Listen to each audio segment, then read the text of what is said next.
On June 10, 1912, a neighbor noticed something wrong with the Moore house in Villisca, Iowa. The curtains were still drawn at 8 a.m. No smoke from the chimney, no sounds of children playing. When the door was finally unlocked, what was found inside became one of America's most brutal, unsolved murders. 8 people, 6 of them children, all killed in their sleep with an axe. But the way they were killed, and what the killer did afterward, that's what makes this case truly disturbing. This is the Villisca axe murders. At 9:30 p.m. on June 9, 1912, Josiah Moore walked his family home from the Presbyterian Church Children's Day service. His wife Sarah, 4 children, Herman, Catherine, Boyd, and Paul. With them were 2 guests, Lena Stillinger and her younger sister, Ina. As Josiah unlocked the front door and ushered everyone inside, the house seemed perfectly normal. The children were tired but happy. Sarah began preparing the girls for bed in the downstairs guest room. What the family didn't know was that someone was already inside. Hidden in the attic, directly above the master bedroom, the killer waited in complete darkness. Investigators would later find cigarette butts up there, a plate of uneaten food, evidence that someone had been waiting for hours, possibly since before the family left for church. The killer listened as the Moores got ready for bed, as Josiah locked the doors, as the house fell silent. Then, around midnight, they came down. But here's what makes this truly chilling. The killer brought nothing with them. They didn't need to, because they knew exactly where Josiah Moore kept his axe. Mary Peckham, the next-door neighbor, noticed the Moore house was too quiet that Monday morning. By 7 a.m., the children should have been outside playing. Josiah should have left for work hours ago. But every curtain was drawn, every window covered. She knocked on the door. No answer. She called out. Silence. At 8:30 a.m., she contacted Josiah's brother Ross, who arrived with a key. Ross Moore stepped inside. The air was thick and heavy. He called for his brother. Nothing. As Ross climbed the stairs to the second floor, he noticed something on the wall. Spatter marks, dark, still wet. He pushed open the door to the master bedroom. Josiah and Sarah Moore lay in bed, sheets pulled over their heads, their skulls crushed, blood covering the walls, the ceiling, pooled on the floor beside the bed.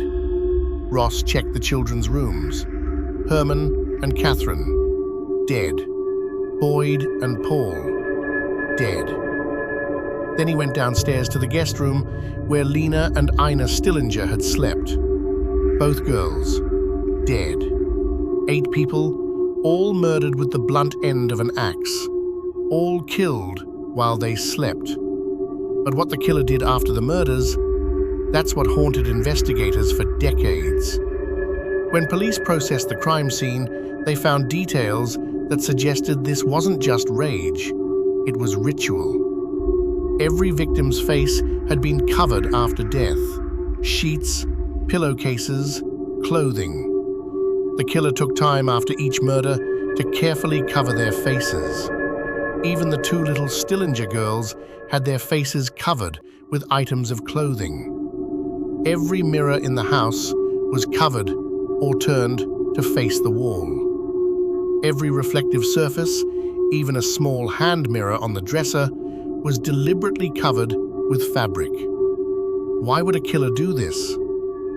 Forensic psychologists say covering victims' faces indicates the killer knew them, couldn't look at what they'd done, felt remorse or psychological distress. But there's another detail that contradicts the remorse theory. The killer used the blunt end of the axe, not the blade. This wasn't quick. Each victim was struck multiple times, some more than 30 times. The killing took hours. It was methodical, controlled, moving from room to room in complete darkness without waking anyone. After finishing, the killer washed the axe and leaned it against the wall in the downstairs bedroom. They washed their hands in a basin. Then they did something strange. They took a piece of bacon from the icebox, left it on the kitchen floor, placed a plate of uneaten food near it. Then they locked every door from the inside, drew every curtain, made sure no one could see in. But here's the question that investigators couldn't answer. If all the doors were locked from inside, how did the killer escape?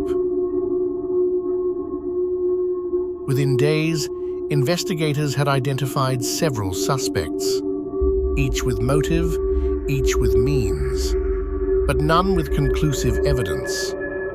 Frank F. Jones was Josiah Moore's former employer and business rival. In 1906, Josiah left Jones's company to start a competing business. Jones was furious. Multiple witnesses heard him say Moore would get what was coming to him. There were also rumors, never proven, that Josiah had an affair with Jones's daughter-in-law. But Jones had an alibi, and no physical evidence linked him to the scene. However, investigators discovered something interesting. A man matching the description of William Blackie Mansfield, a known criminal with connections to Frank Jones, was seen getting off a train in Villisca the evening before the murders. A railway worker reported seeing someone matching Mansfield's description board a train out of Villisca early on June 10th. His clothes appeared to have blood spatters. William Mansfield was already serving time for another family annihilation in Colorado, an entire family killed with an axe in 1911. The similarities were striking.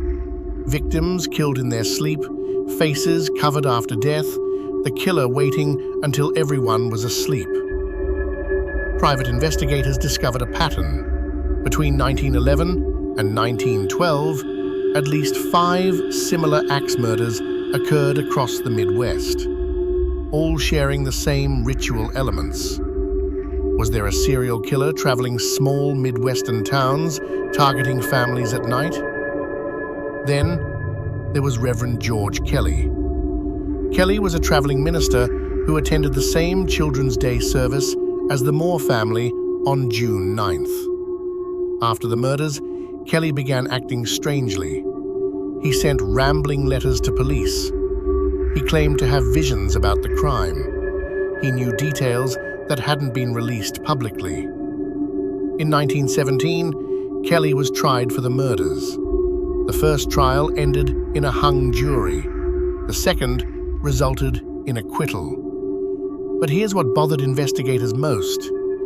Each suspect had opportunity. Each had behavioral evidence. But the physical evidence? It was destroyed before proper analysis could be done. Modern criminologists who've reviewed the case have proposed a theory that investigators in 1912 couldn't or wouldn't fully pursue. What if the real target wasn't Josiah Moore at all? What if it was Lena Stillinger? When investigators found Lena's body in the downstairs bedroom, there were signs that disturbed them. Her nightgown was positioned unusually. The condition of her body suggested possible post-mortem sexual assault, though evidence was inconclusive due to decomposition. Think about the timeline. The killer waited specifically for the night when the Stillinger girls were staying over. They could have attacked any other night, but they chose this one. They killed the entire Moore family first, possibly to eliminate witnesses, before ending in the room where Lena and Ina slept. The covering of faces, the covered mirrors, the compulsive washing afterward. These aren't actions of rage, they're actions of shame. Some criminologists believe this explains the psychological profile better than any revenge or business motive. It would explain why someone waited for hours in that attic, why they chose this specific night, why they took such care to hide their reflection. The theory was never formally investigated in 1912. The evidence wasn't properly collected. The very suggestion was too horrific for the small town to process. But looking at the evidence today, with modern understanding of criminal psychology, the question remains: were 8 people murdered to hide one unthinkable crime? The Villisca Axe murder house still stands at 508 East 2nd Street in Villisca, Iowa. Restored to look exactly as it did in 1912, the house is now open for tours. For those brave enough, overnight stays can be booked. Paranormal investigators report hearing children's voices, footsteps in the attic, the sound of something heavy being dragged across the floor.